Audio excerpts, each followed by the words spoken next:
Graças a Deus, irmãos, pela grande salvação que Deus nos deu em Cristo Jesus. Eu sei que cada dia mais nós estamos entendendo o que aconteceu naquela cruz. E é muito bom ter comunhão, compartilharmos. Hoje foi um dia gostoso, estivemos junto com alguns irmãos e pudemos compartilhar verdades da palavra de Deus. E cada vez mais nós precisamos entender o grande privilégio que temos da comunhão dos santos, né? E podermos ter prazer de estar juntos, prazer de falar das coisas de Deus.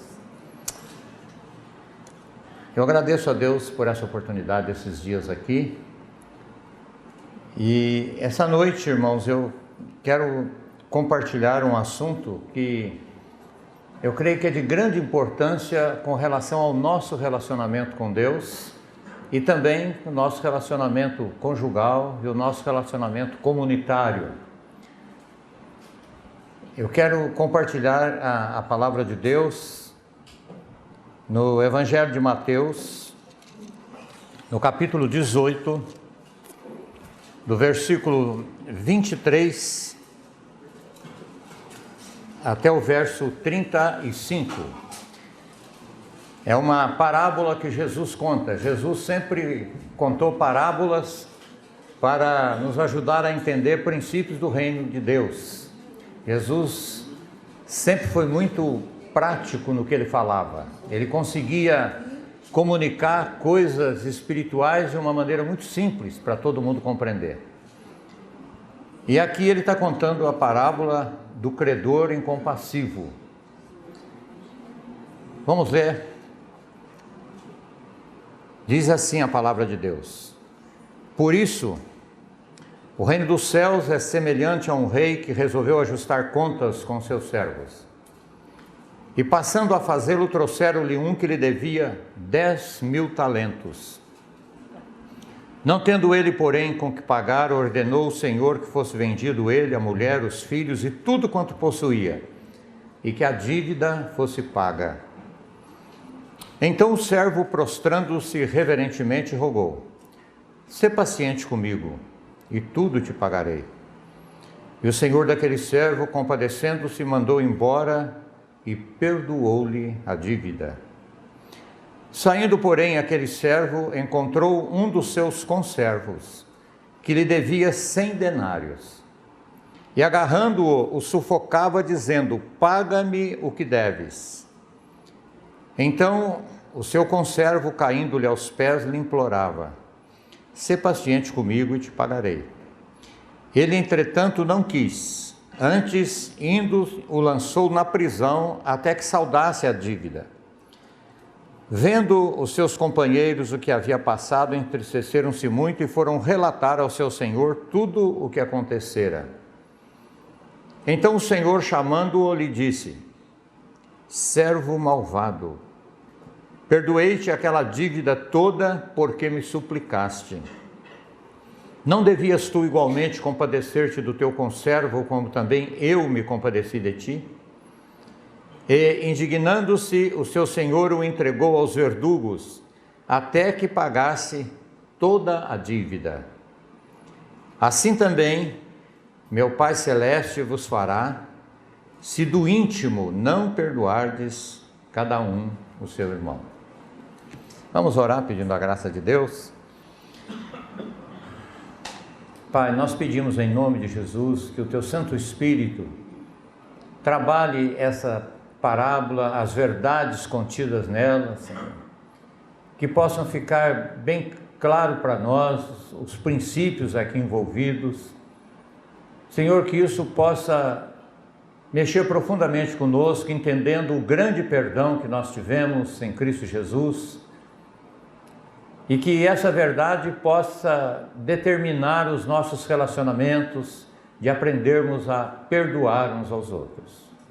Nós te pedimos isso em nome de Jesus. Amém. Irmãos, esse texto começa com a mesma expressão que várias vezes você encontra na Bíblia, escrito: por isso. é como nós falamos, é uma expressão conclusiva. Jesus está, se você ver o contexto, você vai ver que Jesus, aqui do versículo 19 em diante, ele está falando sobre o perdão. Ele está falando quantas vezes deve perdoar um irmão. E Pedro, como sempre tomava a dianteira, né, perguntou para ele: Senhor, quantas vezes devo perdoar o meu irmão? 7? Talvez Pedro pensou assim, que Jesus ia falar: nossa, Pedro, que coração longânimo você tem, né? Mas Jesus falou para ele assim: Pedro, não é 7, é 70 vezes 7. É plenamente, é quantas vezes necessário for, não é?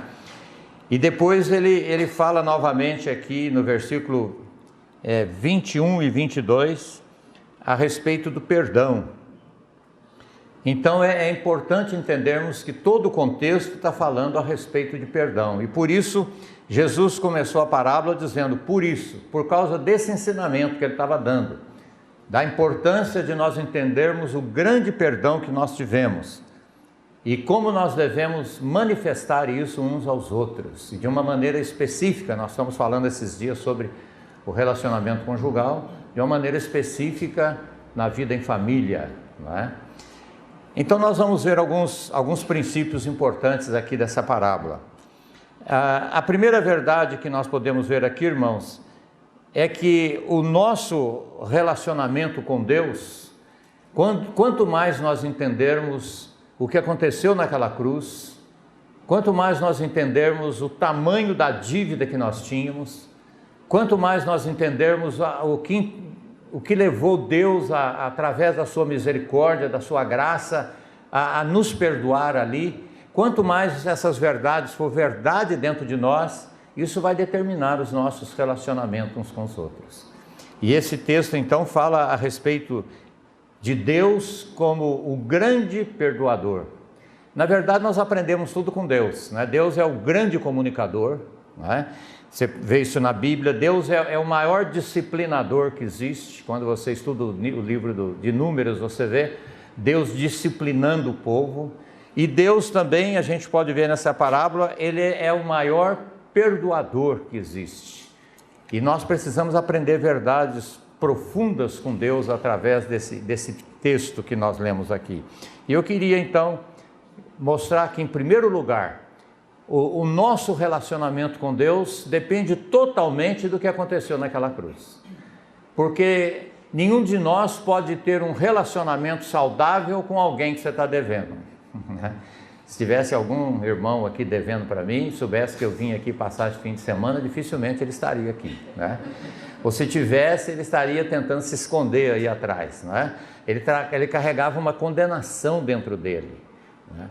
Então é importante, esse texto nos ajuda a entender essa verdade, que o nosso perdão, que quanto mais nós entendermos como foi que Deus fez, por que Deus fez aquilo na cruz, e nós começarmos a experimentar esse perdão na nossa vida, isso nos leva automaticamente a praticarmos isso uns com os outros, não é?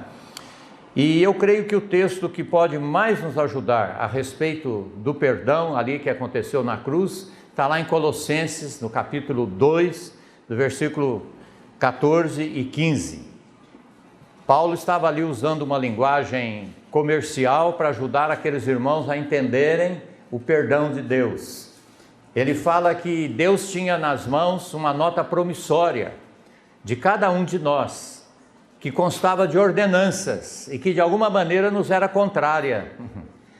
E que Jesus veio e pagou a nossa conta ali na cruz, pegou aquela nota promissória, rasgou, cravou na cruz, e agora ele manda o Espírito Santo, através da palavra, nos comunicar, pela graça de Deus, que nós não devemos mais para Deus. Irmãos, isso é o Evangelho, isso é a boa nova, né? Isso é a grande boa nova. Agora, é importante cada um de nós termos não apenas essa história na cabeça, mas que o Espírito Santo mostre essa verdade profundamente para nós. Você acredita que havia uma nota promissória com seu nome nas mãos de Deus? E que constava de você ter que cumprir toda a lei, não tropeçar em nenhum mandamento? Porque é interessante, a Bíblia fala de duas maneiras de você ser salvo. Você acredita nisso ou não? A Bíblia fala.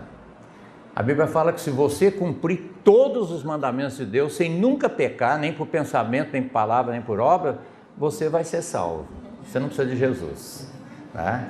Fala isso, quer ver? Abra sua Bíblia em Romanos, no capítulo 10 de Romanos, versículo 5, olha o que diz. Moisés escreveu que o homem que praticar a justiça decorrente da lei, viverá por ela. Se alguém puder no fim da sua vida chegar diante de Deus e falar, Senhor, pode puxar minha ficha aí.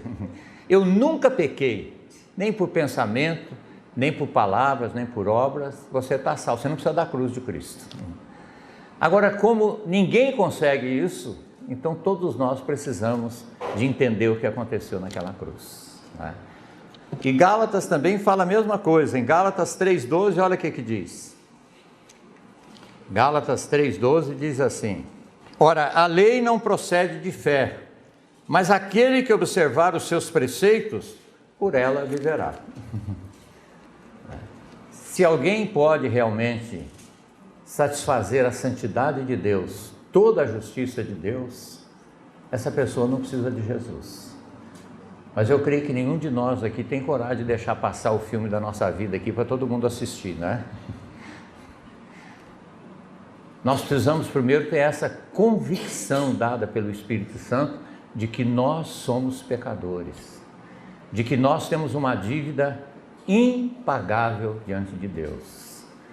Enquanto você não tiver essa convicção dada pelo Espírito Santo, você não sente a necessidade de Cristo Jesus, não é?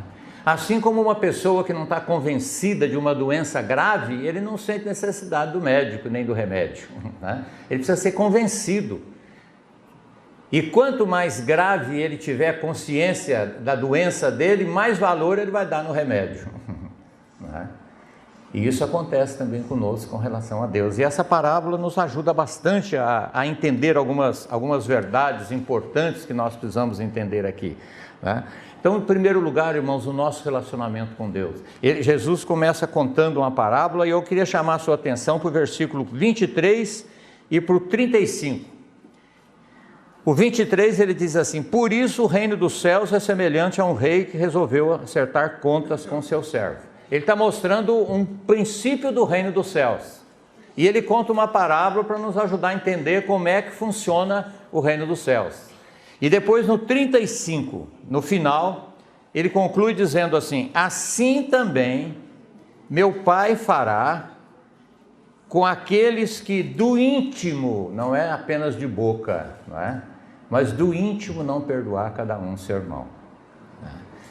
Então essa parábola traz algumas verdades tremendas para nós. E nós sabemos que Deus, para poder nos perdoar ali naquela cruz, Deus teve que sofrer a ofensa que nós fizemos contra Ele. E a dívida está relacionada à dignidade do ofensor, né? Quanto mais digno é aquele que foi ofendido, maior é a dívida e mais sublime é o perdão que nós recebemos de Deus, né? Então esse texto nos ajuda a entender. Jesus usa aqui essa história e ele diz que um homem devia 10.000 talentos. Eu não sei se você já teve a curiosidade de fazer a conta disso. O talento é o seguinte: um talento valia 6.000 denários. O denário era o salário de um dia de serviço. Então você multiplica 10.000 por 6.000. Você vai ver a soma astronômica que vai dar. O homem devia 10.000 talentos. O denário é o serviço de um dia de serviço. Um devia 100 denários, o outro devia 10.000 talentos. Um talento vale por 6.000 denários.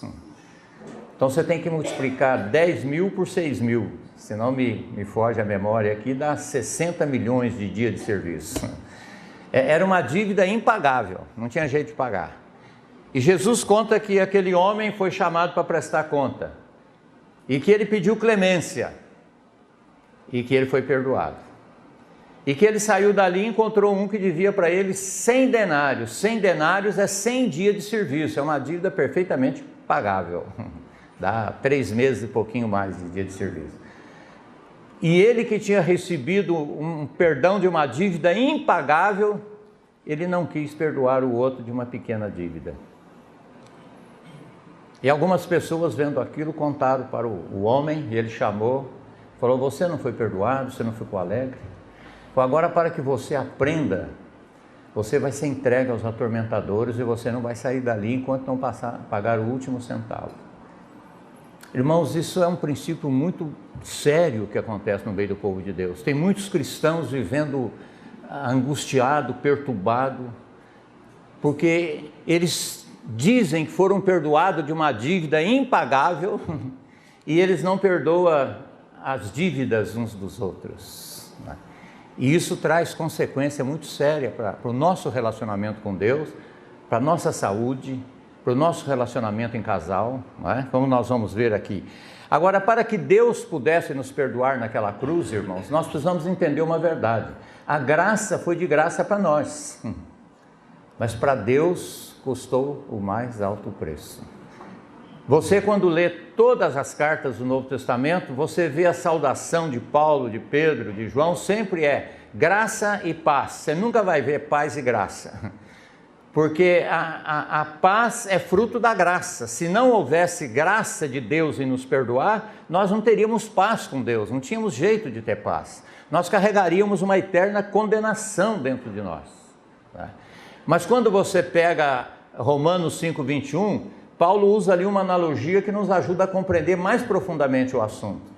Ele diz assim, que assim como pelo pecado a morte entrou na história do homem, ele diz que o pecado reina pela morte. Se não houvesse pecado, não haveria morte. Ele diz que assim também a graça reina pela justiça.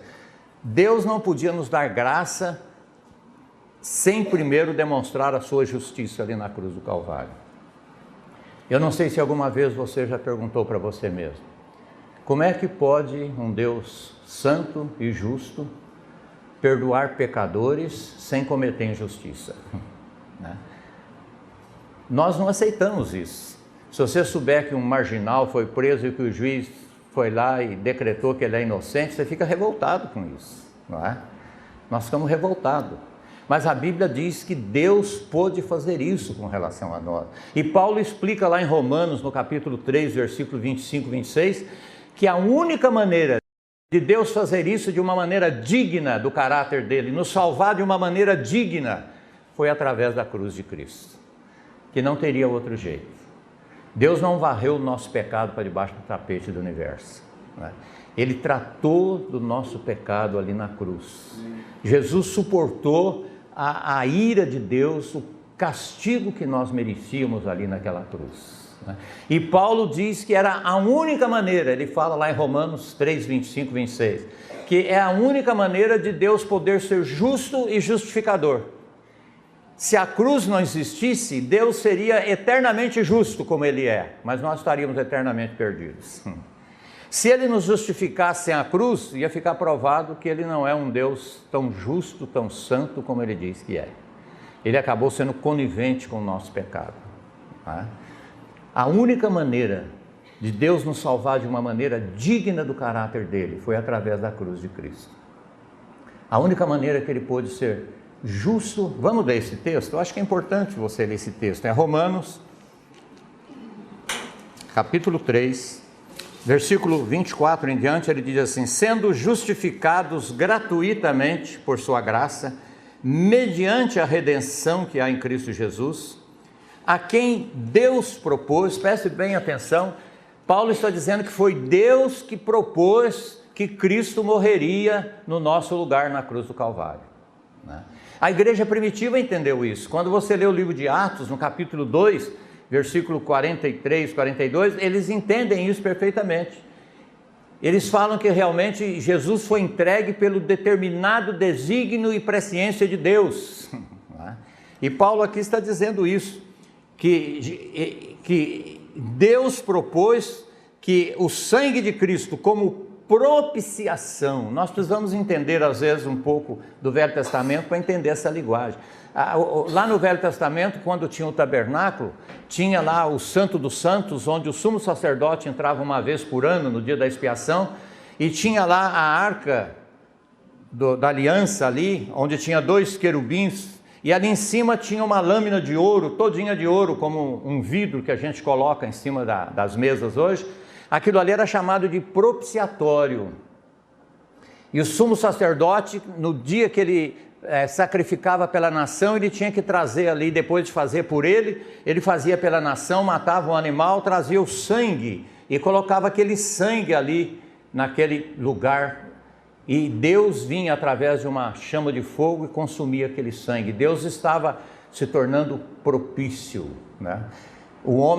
A nação de Israel estava sendo aceita, apesar de que era um perdão anual. Quando você estuda o livro de Hebreus, no capítulo 10, versículo 3, fala que era um perdão anual, todo ano eles tinham que repetir aquilo.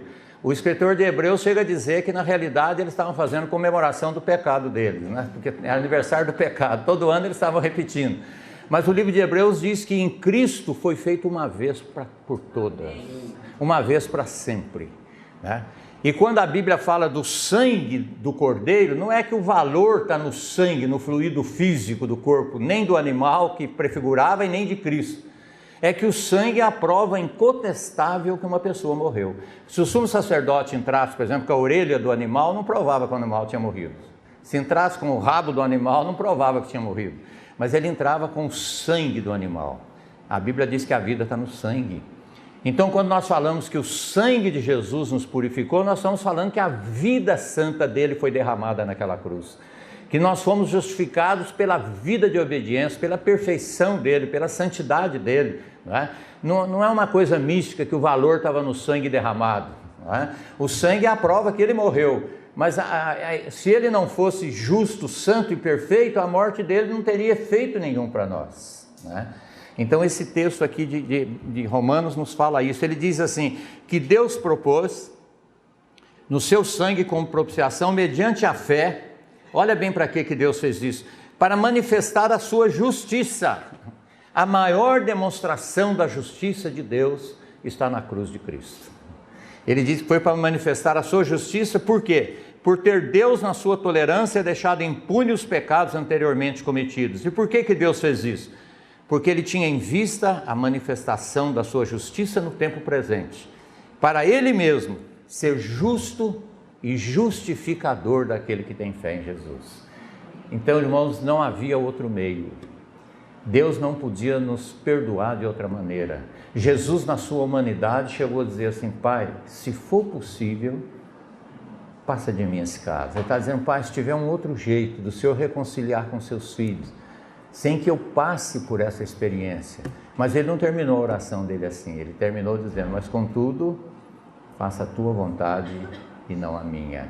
Então, irmãos, esse texto nos ajuda a entender o grande perdão que nós tivemos naquela cruz. Quanto mais você entender isso te leva a uma vida de consagração, a uma vida de gratidão, né? Você vai expressar essa gratidão lendo a palavra de Deus. Você não vai mais ler a palavra de Deus para dar sorte no dia, né? Como muita gente faz, né? A Bíblia para muita gente virou quase que um pé de cabra, né? Eles acham que se deixar a Bíblia aberta vai dar sorte, vai proteger do mal, né? A Bíblia foi escrita para nos revelar o amor de Deus na pessoa de Jesus, né? Toda a Bíblia fala de Cristo, né? Então, quando você começa a entender essa verdade, isso muda todo o seu comportamento, todo o seu relacionamento com Deus e com as outras pessoas. Então, nós vemos isso aqui na parábola. E eu perguntaria hoje para cada um de nós aqui, você pode responder para você mesmo diante de Deus: quanto que você acha que você devia para Deus? Isso tem um significado muito grande. Você já tem tido convicção de que você é um pecador? De que você não pode de maneira nenhuma satisfazer a santidade de Deus? Porque quando o Espírito Santo nos convence disso, automaticamente a mesma luz que mostra isso em nós, mostra a cruz de Cristo. Nós clamamos por Jesus, né? O que antecede essa experiência maravilhosa do novo nascimento, da regeneração, é um profundo arrependimento, né? Produzido pelo próprio Espírito de Deus na nossa vida. Então a pergunta que nós fazemos é: quanto que você acha que você devia para Deus? Você tem convicção que você tinha uma dívida impagável? Você tem convicção que Jesus veio, viveu a justiça plena de Deus, satisfez toda a santidade de Deus, nos substituiu nessa vida de obediência e que ocupou o lugar que nós merecíamos ocupar ali, o juízo, o julgamento, a ira de Deus naquela cruz? Se o Espírito Santo nos convence disso, irmãos, isso é um maior sinal de que nós nascemos de novo. Quando nós cremos nisso, isso é uma evidência de que nós nascemos de novo, de que realmente o milagre do novo nascimento aconteceu dentro de nós, né? Nós começamos a confessar o nome de Jesus, a descansar no que Ele fez naquela cruz, né? Então essa parábola nos ajuda a entender essas verdades. E é interessante que a gratidão ao credor está relacionada ao tamanho da dívida. Se nós acharmos que devíamos pouco, a nossa vida de gratidão é pouca. Eu vou contar um exemplo que depois você pode ler em Lucas 7, 36 a 50. Esse texto vai falar daquela experiência que Jesus entrou na casa daquele religioso chamado Simão. Ele era um homem religioso, cumpria os regulamentos da religião, e Jesus entrou e, como era costume naquela época, tinha uma bacia, uma toalha, porque as pessoas andavam a pé, e quando chegava um visitante na sua casa, alguém ia lá, lavava os pés e enxugava, e Jesus entrou e não aconteceu nada disso. E Jesus está sentado conversando com aquele religioso, e de repente entra uma mulher pecadora, e ela entra, se joga nos pés de Jesus, começa a chorar, banhar os pés com as lágrimas, enxugar com o cabelo. E aquele religioso, como é característica do religioso, julgar os outros, né? Ele disse assim: se esse homem fosse um profeta, ele saberia quem é essa pecadora. Ele estava dizendo assim: conversar comigo tudo bem, mas com essa mulher, né? E Jesus discerniu o coração dele. Jesus falou assim: Simão, eu tenho uma pergunta para te fazer. Um homem devia 100 milhões, o outro devia 1 milhão. Os dois foram perdoados. Quem você acha que ama mais? Aquele homem falou assim: o que devia mais. Jesus falou assim: irmão, você está certo. Você está vendo essa mulher aqui? Você está vendo por que ela está fazendo isso? Porque ela tem convicção que ela é uma grande pecadora. Ela tem convicção que ela me deve muito. Você é um religioso, você acha que me deve pouco, por isso que eu entrei na tua casa, você não me lavou os pés, você não me ungiu. Porque a religião, irmãos, nos atrapalha de entender a graça de Deus. A religião sempre mistura a graça com mérito. A prova que nós ainda não temos aquela convicção de que somos o miserável pecador é que nós escandalizamos com o pecado dos outros, né? Quando nós escandalizamos com o pecado de alguém, a gente está inconscientemente dizendo: eu não faria tal coisa, né? Eu não faria tal coisa. Mas quando você é trabalhado por Deus e conhece o seu coração, e só pode ser debaixo da graça de Deus. Um irmão do passado disse assim, que o nosso coração é um inferno em miniatura e só pode ser aberto debaixo da graça de Deus. E Pascal, plagiando essa mesma verdade, diz assim: há duas espécies de homens no mundo: os santos que se julgam pecadores e os pecadores que se julgam santos. Tá? Quanto mais você vai sendo trabalhado por Deus, você vai tendo a convicção da santidade de Deus e da sua depravação. E isso não vai te dando medo. Parece que a distância entre você e Deus vai aumentando, mas não te dá medo, porque essa ponte que é Cristo vai crescendo diante dos seus olhos. É a única maneira de nós crescermos na graça e no conhecimento de Jesus. Às vezes no início da vida cristã, para nós Jesus era uma rolinha, um cabritinho. Mas vai chegar um dia que nós vamos ver que Ele é o Cordeiro de Deus. Não, é a maior oferta que poderia oferecer para Deus, não é? E esse texto então nos ajuda a entender essa verdade. E o texto diz que aquele homem foi entregue aos atormentadores. Irmãos, como tem cristãos atormentados, com falta de paz, carregando condenação, né? O Martin Lloyd Jones, num dos livros dele, ele diz assim, que muitas vezes o que está atrapalhando os que estão fora a entrar é a cara dos que estão dentro, né? Que quanto os que estão fora olham para os que estão dentro, eles não têm muito interesse nesse negócio não, né? Muitas vezes os nossos vizinhos, quando olham para a nossa maneira de viver como família, como casal, será que realmente eles leem alguma coisa? Porque a Bíblia diz que nós somos uma carta escrita e aberta para todo mundo. O que será que a pessoa que trabalha na nossa casa está lendo na nossa vida? Não é? Será que o jardineiro está lendo? Será que eles têm interesse de conhecer o nosso Deus? Olhando para a nossa ética, para os nossos valores, para o nosso comportamento? E realmente aqui Jesus está nos ajudando a entender essa grande verdade. Sabe por quê, irmãos? O perdão é uma coisa unilateral. Deus nos perdoou antes da fundação do mundo. Isso foi manifestado na cruz de Cristo. Mas nós somos perdoados por Deus, até com relação aos pecados que ainda vamos cometer. Agora a sua mente carnal pode dizer assim, mas então se já está perdoado, vamos aproveitar, vamos pecar mais, não é? O apóstolo Paulo em Romanos, no capítulo 6, quando ele termina o capítulo 5 falando da graça de Deus, ele imediatamente percebe que a mente natural ia fazer uma pergunta. Quando ele diz assim, aonde abundou o pecado, superabundou a graça. Ele diz assim, que a mente natural ia chegar à seguinte conclusão, então vamos pecar mais para vir mais graça, nós vamos colaborar com Deus, né? Se onde tem mais pecado tem mais graça, então vamos pecar bastante que aí vem mais graça. Aí ele explica no capítulo 6 o que é o batismo cristão. Ele diz assim, como nós vamos permanecer no pecado se para ele nós morremos? Ou não sabeis que todos vós que fossem batizados em Cristo Jesus foi batizado na sua morte? Então esse texto mostra para nós que o perdão é uma coisa unilateral. Deus nos perdoou. Nós tomamos conhecimento do perdão de Deus quando nós somos regenerados e cremos no que aconteceu na cruz, né? A Bíblia diz que o Cordeiro foi morto antes da fundação do mundo. Nós podemos dizer que Deus já tinha o remédio antes da doença, né? Antes de nós contaminarmos a doença, Deus já tinha no seu plano eterno. O pecado não foi um acidente de percurso no decreto de Deus.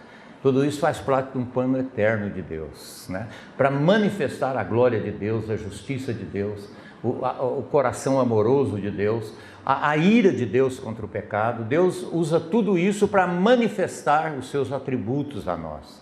Então, é importante nós entendermos isso. O perdão é único, assim como Deus nos perdoou em Cristo. A Bíblia diz que nós devemos perdoar. Efésios 4:32 fala isso, que nós devemos perdoar uns aos outros, assim como Deus nos perdoou em Cristo. Como é que Deus nos perdoou em Cristo?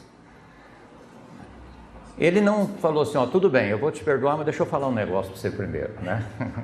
Nós fazemos assim quando vamos perdoar uns aos outros, né? Somente os casais, quando um chega a pedir perdão para o outro, fala assim, tudo bem, mas antes eu quero te falar um negócio. Imagina se Deus fizesse assim com a gente, né? Tiago diz que Deus não impropera. Improperar é jogar na nossa cara as coisas, né? Deus não fez isso conosco. Ele nos perdoou.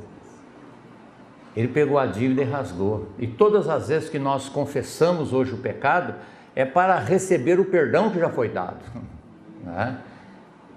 Mas Deus não joga no nosso rosto, fala assim, Paulo, outra vez, Paulo. Né? Ele não fica computadorizando o nosso pecado, mas nós fazemos isso muito uns com os outros, né? Nós falamos, tudo bem, já é a terceira vez que você me apronta isso. Imagina se Deus fosse agir assim com a gente, né? Como nós estaríamos diante de Deus? Que situação terrível nós estaríamos diante de Deus, não é? A nossa justiça, como aconteceu com Pedro no texto que nós falamos, de Mateus 18:21, a nossa justiça sempre pergunta, quantas vezes eu devo perdoar meu irmão? Né?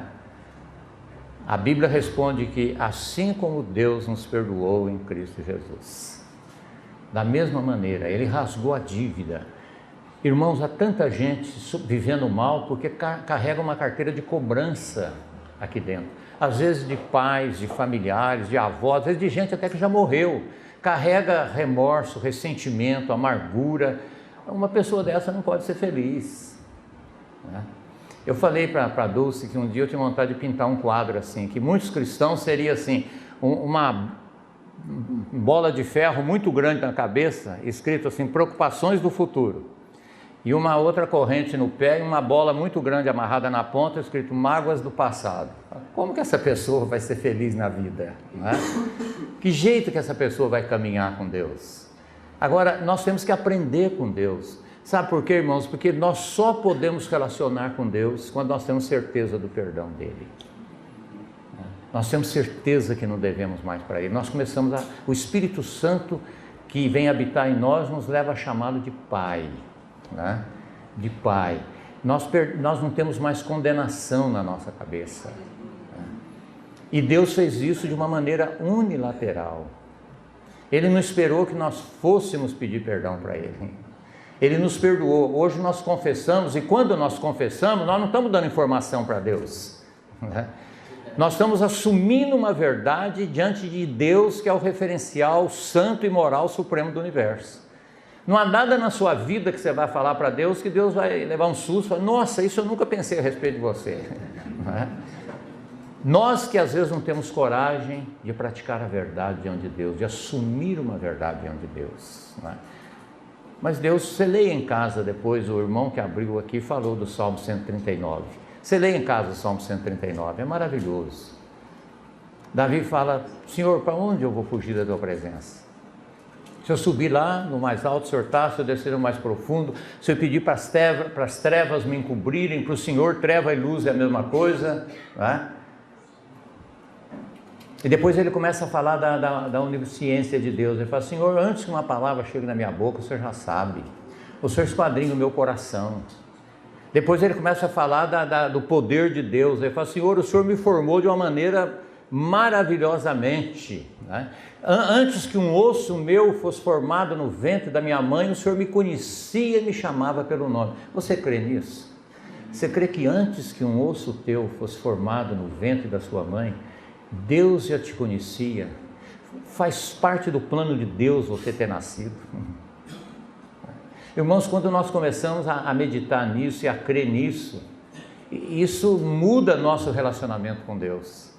E quando muda o nosso relacionamento com Deus, automaticamente começa a mudar o nosso relacionamento assim também, né? Nós carregamos condenação, por isso nós condenamos os outros, né? E quando nós entendemos que Deus nos perdoou de uma maneira unilateral, né, nós começamos a aprender que nós podemos fazer isso uns com os outros também. Sabe por quê, irmãos? As pessoas carregam essa carteira de cobrança, isso faz um mal tremendo. Tem gente que parece que gosta, até meio masoquista, de vez em quando ele começa a puxar as fichas e fala, olha o que aquela pessoa fez comigo aquele dia, né? E entre casais acontece muito isso. Às vezes você vai conversar com um casal que está vivendo um momento de crise e você fala, então o problema de vocês é isso. Geralmente a mulher que é mais aberta, mais verdadeira, nós homens às vezes preferimos ter um infarto, mas ficar fechado, né? Geralmente as mulheres que são mais verdadeiras, elas falam, não, eu vou contar para o senhor, olha, quando nasceu o nosso primeiro filho, há tantos anos atrás, né, coisas que não foram perdoadas. Um dia eu estava conversando com um irmão, falando sobre esse assunto, ele falou uma coisa interessante, ele falou assim, Paulo, a minha esposa, ela é histórica. Eu falei, histórica não, você está querendo falar histérica, né? Ele falou, não, é histórica. Quando acontece um problema da nossa vida, ela puxa a história lá do nosso noivado e traz tudo outra vez de novo. Ela puxa a história inteirinha, né? Irmãos, uma pessoa assim não pode viver bem. Imagina se Deus fizesse isso conosco, né? Uma pessoa assim não tem condição de viver bem. Quando você não perdoa, o maior prejudicado é você. É como se você bebesse veneno e querer que o outro morresse. Não tem jeito. Você está se envenenando. Você está se envenenando cada vez mais. A Bíblia fala a respeito disso. O perigo da raiz de amargura. Olha o que diz Hebreus 12. Abra sua Bíblia em Hebreus 12. Hebreus 12 diz assim.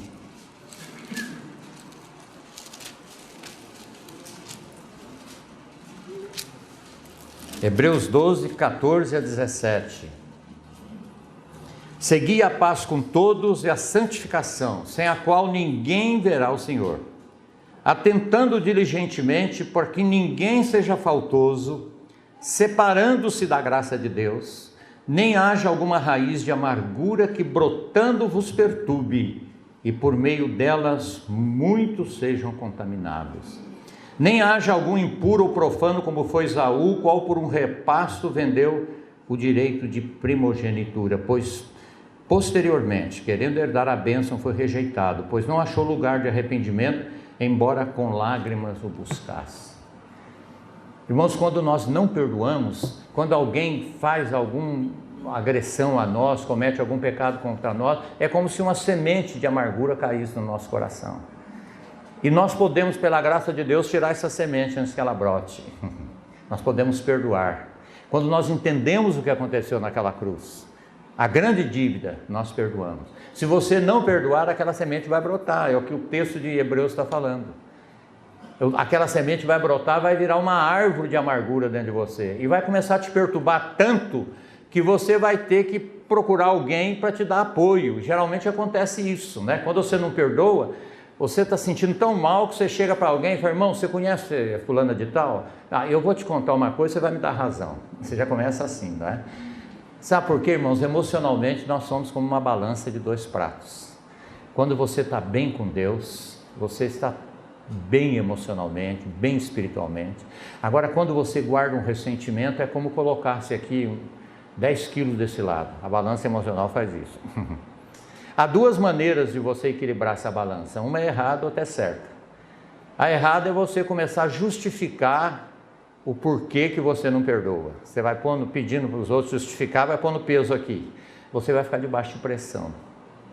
A outra maneira é você tirar esse peso daqui, é você perdoar. Quando você perdoa, o maior beneficiado é você.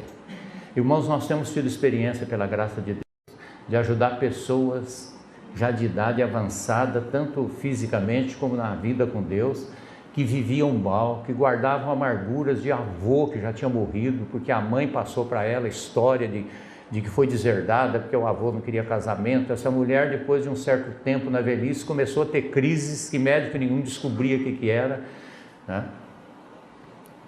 E ela chegou num ponto de quase ficar numa cama, sem coragem de levantar. E muitas vezes a gente ia conversar e ela dizia: não perdoa, não perdoa. Ela tinha um ódio tremendo que foi passado para ela. E ela queria que eu orasse com ela. E eu dizia: olha, eu vou orar se a senhora disser que quer que Deus lhe dê graça para perdoar. Não tem jeito da senhora ter paz carregando essa amargura. E depois de muito tempo trabalhando com ela, alguns textos da Palavra de Deus, o Espírito Santo trabalhou no coração dela.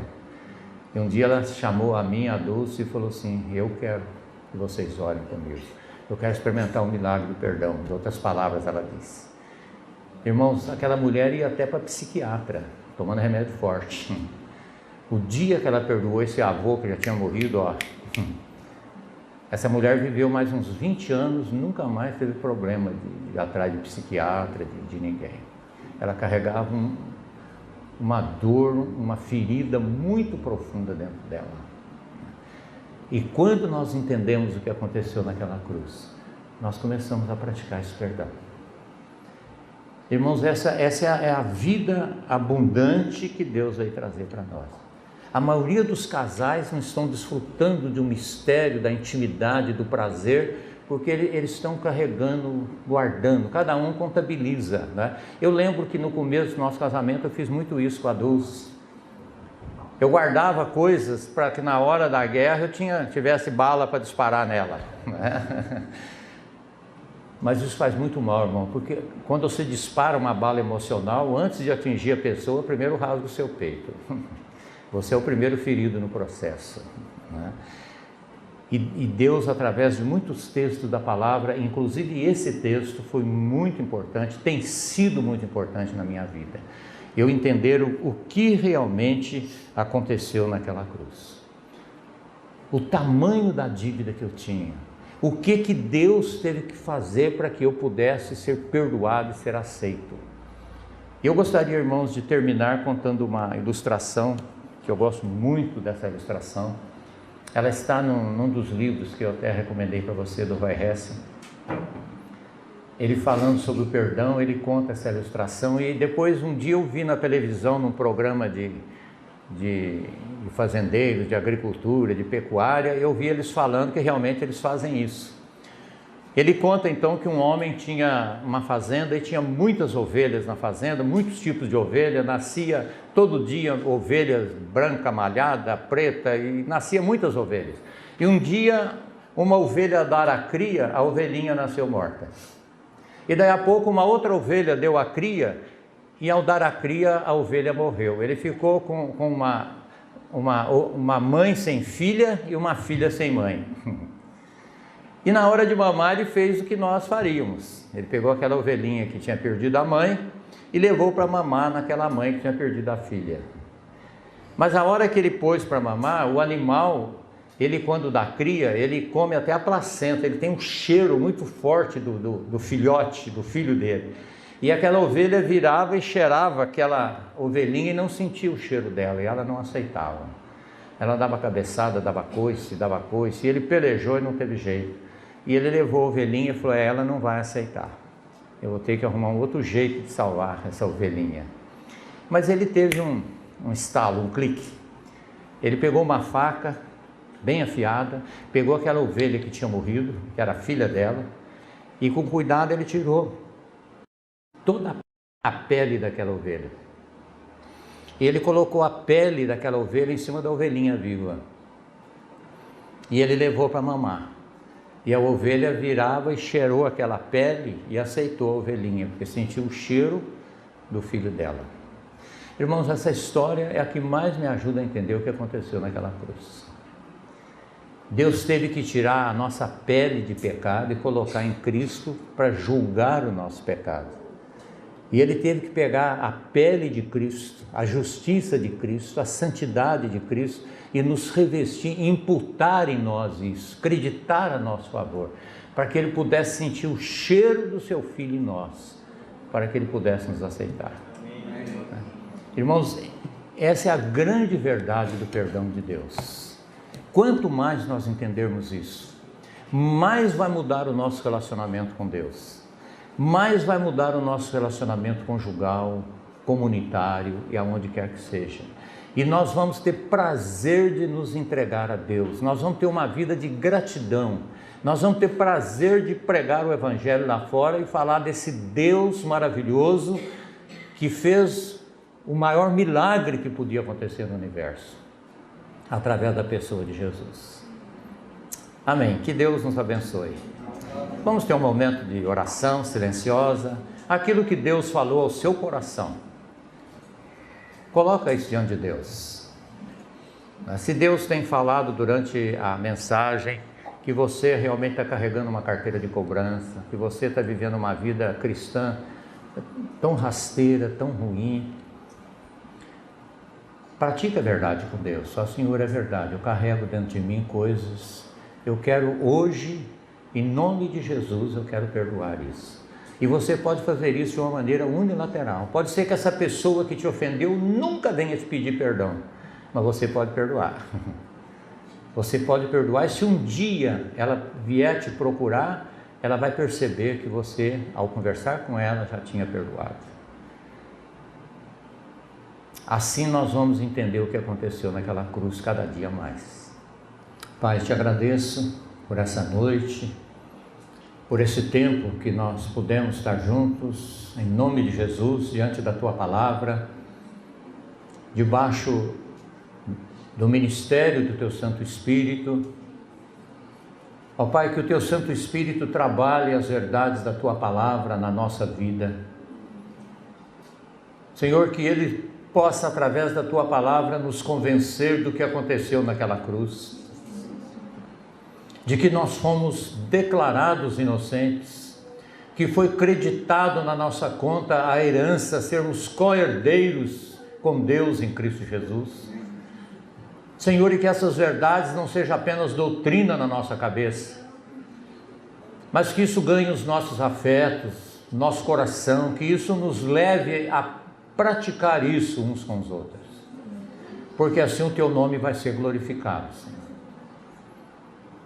porque assim o mundo vai ver em nós as boas obras e glorificar o nosso Pai que está no céu. Nós pedimos em nome de Jesus. Amém.